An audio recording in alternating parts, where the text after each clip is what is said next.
அது ஏற்கனவே கொடுத்தாச்சு. இந்த இந்த இந்த பொதுக்குள்ள நீங்க நான் உள்ள வரல. நாங்கள் எங்களுக்கு 3500 உறுப்பினர்கள் தான் முக்கியமே தவிர 3 பேர் அல்லது 4 பேர் மீது அவர்கள் பின்னால் ஓடி சென்று அவர்களை பழி வாங்குறதெல்லாம் எங்களுக்கு கிடையாது. எங்களுக்கு 3500 ஆத்மாக்கள் தான் எங்களுக்கு வந்து பெருசாக தெரியுது. அதுக்கான ஒரு போலீஸ் கம்ப்ளைண்ட் கொடுத்தாச்சு. அது சட்டப்படி நடவடிக்கை எடுக்கும். நாங்கள் பொறுப்பேற்றுக்கிட்ட பிறகு இந்த 62வது பொதுக்குழு மிகச்சிறப்பாக நடந்தது. இது வந்து மரபு ரீதியான வார்த்தை இல்லை. இந்த சங்கத்தை நான் வந்து 27 வருஷமாக நான் உறுப்பினராக இருக்கேன்.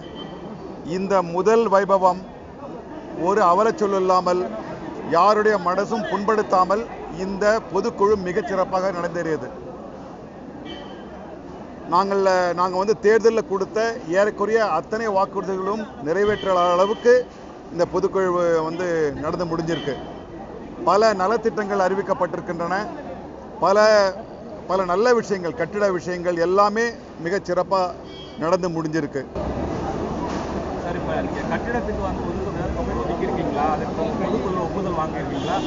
பொதுக்குழு 100% ஒப்புதல் கொடுத்திருக்கிறது. இந்த கட்டிடத்திற்காக நிதி திரட்டுவதற்கும், நிதியை கையாளுவதற்கும், நிதியை தணிக்கை செய்வதற்கும் இந்த பொதுக்குழு எங்களுக்கு 100% ஒருவித எதிர்ப்பும் இல்லாமல் கொடுத்திருக்கு. அதனால எங்கள் பொறுப்பு இன்னும் ஜாஸ்தியாக இருக்குது. நிதியை கையாளுறதுக்கான பொறுப்பு எங்களுக்கு இன்னும் ஜாஸ்தியாக இருக்குது. அவங்களுக்கு இந்த சமயத்தில் நன்றி. நலிந்த நடிகர்களை கண்டறிந்து அவங்களுக்கு வந்து நம்ம வந்து உதவி பண்ண போகிறோம் அப்படிங்கிற மாதிரிலாம் சொல்லியிருந்தீங்க. அதுபோல் நம்ம நலிந்த நடிகர்கள் எல்லாம் கண்டுபிடிச்சோமா? அவங்களுக்கு வந்து ஏதாவது ஆமாம், அதுக்காகத்தான் குருதட்சணை திட்டம் என்கின்ற ஒரு திட்டம் வரையறுக்கப்பட்டது. அந்த குருதட்சணை திட்டத்துடைய தலைவராக பொன்னொன்னு இருந்து வழி நடத்தி கொடுத்தாரு. அது என்னன்னா, எல்லா அங்கத்தினுடைய வயசு, அவங்கள சார்ந்து எத்தனை பேர் இருக்காங்க, நேரடி சந்ததிகள் எத்தனை பேர் இருக்காங்க, அவங்களுக்கு என்ன வயசு இருக்கு, என்ன படிச்சுட்டு இருக்காங்க, இந்த வயசுல என்ன படிச்சு முடிப்பாங்கன்றாங்கன்னு அதனுடைய அடிப்படையில் தான் இன்னைக்கு எல்லா நலத்திட்டங்களும் வந்து அறிவிக்கப்பட்டிருக்கு. ஸோ அதனால வந்து அது மிக வெற்றிகரமாக நடந்திருக்கு. ஆமாம்,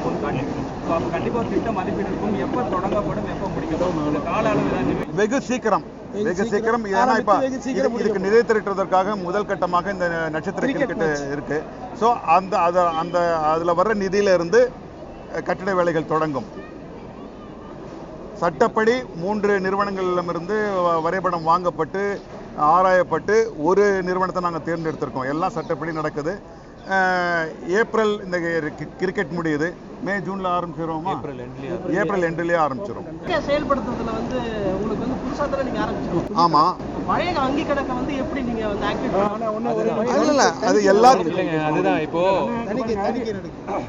இப்போ செயற்குழுவை பொறுத்தவரையிலும் என்ன ஒப்புதல் வாங்கணுமோ அது முறைப்படி வாங்கப்பட்டிருக்கு. பொதுக்குழுவில் செயற்குழுவில் அந்த செயற்குழு ஒப்புதல்கள் அனைத்தையும் பொதுக்குழுவில் கொண்டாந்து வச்சு இந்த 5 முறை செயற்குழு நடந்திருக்கு. அத்தனை தீர்மானங்களும் பொதுக்குழுவில் வச்சு ஒப்புதல் வாங்கப்பட்டிருக்கு. அதே போல சட்டப்படியாக என்ன செய்யணுமோ அது செய்யறது. அது இனிமேல் சட்டம் பார்த்துப்போம். சரிங்களா? அது சட்டப்படி செய்யப்படும் போது அதில் தவறுகள் இருந்தாலோ அல்லது சரி என்று சொன்னாலோ அது இரண்டுமே சட்டப்படியான விஷயங்கள். இதில் எங்களுடைய இந்த நிர்வாகம் பொதுப்பேற்றுக் கொண்டதில் இருந்து தனியான கணக்கு வழக்குகள் எல்லாமே தனியா வச்சு நாங்க போய்கிட்டு இருக்கோம். 3 வருடத்துக்கு பிறகு இந்த நிர்வாகத்தின் மேல் கணக்கு வழக்குகள், போக்குவரத்துகள் என்றால் கேள்விகள் கேட்டால் பதில் சொல்ல நாங்க சட்டத்துக்கு உட்பட்டது. அவ்வளவுதான். இப்போ இந்த பொதுக்குழு இருந்து பென்ஷன், நலத்திட்டங்கள், கட்டிடங்கள் எல்லாமே வந்து இந்த இடத்துல வந்து பேசப்பட்டிருக்கு. எங்களுடைய உறுப்பினர்கள்ல கிட்டத்தட்ட 600 மெம்பர்ஸ், 2500 உறுப்பினர்கள், 3500 பேர்ல 2500 பேரை நாங்கள் கணக்கெடுத்திருக்கோம். அதுல 600 பேர் 60 வயதுக்கு மேற்பட்டவர்களாக இருக்காங்க. அந்த 600 பேர்ல 60 to 70 வயதுக்கு உட்பட்டவர்கள் வந்து 350 பேர், 70 80 வயதுக்கு உட்பட்டவர்கள் 150 பேர், 80 வயதுக்கு மேற்பட்டவர்கள் 70 பேர். முதலில் அதை கணக்கெடுத்து இந்த பொதுக்குழுவில் 80 வயதுக்கு மேற்பட்டவர்களுக்கு 2000 ரூபாய் என்றும் 60 வயதுக்கு மேற்பட்டவர்களுக்கு 1000 ரூபாய் என்றும் இப்போது உதவித்தொகை கொடுக்கிறதாக தீர்மானிக்கப்பட்டிருக்கு. அதுபோக மாற்றுத்திறனாளிகள் 100 பேர் இருக்காங்க. உடல்நிலை சரியில்லாமல் கால், கை அது மாதிரியான பாதிக்கப்பட்டோம். அந்த 100 பேருக்குமே அதிகபட்சமாக தனி கவனம் எடுத்து அவர்களை கவனிக்கப்படுறதுக்காக நலத்திட்டங்கள் அறிவிக்கப்பட்டிருக்கு. அதுபோக +2 படிக்கிற குழந்தைங்க இந்த நிர்வாகத்தில் இப்போ வந்து வர்ற ஏப்ரல் மாதம் கல்லூரிக்கு போகக்கூடிய குழந்தைகள் வந்து 110 பேர் இருக்காங்க. 117 பேர். 117 பேர். அந்த 117 பேருக்கும் அவர்களுடைய 10th mark sheet, 12th mark sheet அனைத்தையும் வைத்து ACS அவர்களும் ICNN வேல்ஸ் பல்கலைக்கழகமும் இணைந்து இவர்கள் இருவரும் அந்த 100 குழந்தைகளையும் படிக்க வைப்பதற்காக இந்த பொதுக்குழுவிலே அவர்கள் வந்து உறுதி தந்திருக்காங்க. அதுக்கு நாங்க மிகப்பெரிய நன்றி செலுத்துறோம். இலவசமா ஒட்டுமொத்த இலவசம் வந்து டேட்டாபேஸ், அதாவது இணையதளம் வெளியிட்டிருக்கீங்க. இணையதளத்துல என்ன மாதிரியான விஷயங்கள் இருக்கு? உறுப்பினர் மொத்தமா நீங்க ஐடென்டிஃபை பண்ணிட்டீங்க. அது வந்து டேட்டாபேஸ் பொறுத்த வரைக்கும் இப்போ நீங்கள் வந்து ஒரு பேர் தட்டினா அவங்களோட டோட்டல், அதாவது ஹிஸ்ட்ரி, அவங்க என்ன எவ்வளோ வயசு, மற்றபடி இதை எந்த படத்தில் நடிக்கிறாங்களா, எத்தனை படத்தில் நடிச்சிருக்காங்க, அவங்களோட வந்து திறமைகள் எல்லாமே வந்து அறிவிக்கப்படும். ஏன்னா அதுதான் இல்லாமல் இருந்தது, இத்தனை வருஷம் இல்லாமல் இருந்தது. யார் எந்த ஊரில் இருக்காங்கன்னே தெரியாமல் இருந்தது. எல்லாரையும் சேகரித்து அந்த டேட்டாபேஸ் மூலிமா இயக்குநர்களுக்கு வந்து ஒரு புக் மாதிரி இருக்கும், அது ஒரு கைடு. இப்போ நாளைக்கு வந்து ஒரு ஒரு புதுமுகமோ இல்லை வந்து ஒரு நல்ல ஒரு கலைஞர் தேவைன்னா கண்டிப்பாக அந்த பேர் தட்டினாலே அது வந்து தெரிஞ்சிடும், எல்லாமே அதோட ஹிஸ்ட்ரியே தெரிஞ்சிடும். நம்ம வெரி இம்பார்ட்டன்ட். நம்ம வழக்கமா என்னன்னா சினிமா நட்சத்திரங்களுடைய டைரக்டரி தான் இருக்கும். இதுல அப்படி கிடையாது. அங்கத்தினுடைய எல்லாருடைய முகவரி, அவங்கள பத்தி குறிப்புகள், அவங்களுடைய திறன்கள் எல்லாமே அதுல இருக்கு. முக்கியமான விஷயம் விஜய், அஜித் வருவாங்களா? ஏன்னா புதுக்குழுக்கே வரல, அதுக்காக வருவாங்களா? இல்ல பொதுக்குழுக்கு நிறைய பேர் எல்லாரும் வருவாங்க. ரஜினி சார், கமல் சார் கன்ஃபார்மா வந்து அந்த ஏப்ரல் 17ஆம் தேதி நடக்கிற நிகழ்ச்சிக்கு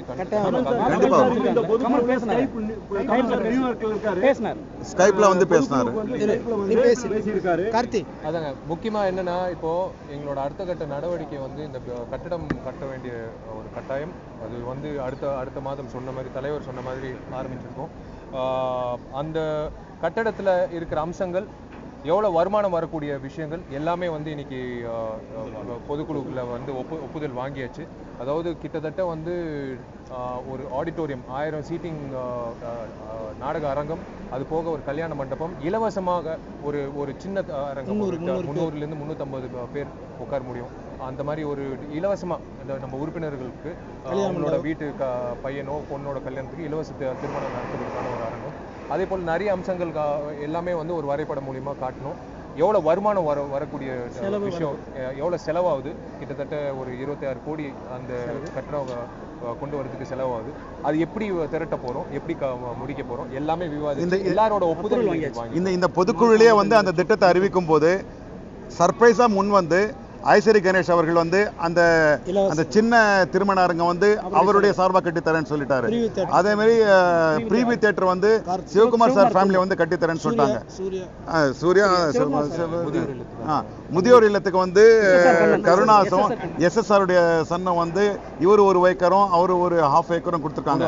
ஆக கூடுவாஞ்சேரியில, இவர் வந்து திண்டுக்கல்ல. ஸோ அந்த பகுதி மக்களுக்கு அது. ஸோ ஆக ஏறக்குறைய இந்த கட்டிடம் கட்டுறதுக்கான எல்லா உதவிகளும் வந்துகிட்டே இருக்கு. பிறருடைய ஒத்துழைப்பு அதிகமாக இருக்கு உங்களுடைய இதுல சங்கத்தை பொறுத்தவரை கணக்கு வழக்கு பார்க்கும் பொழுது எவ்வளவு நிதி இருக்கு, இல்ல கடன் எவ்வளவு இருக்கு, அது முடிஞ்சு போன கதை.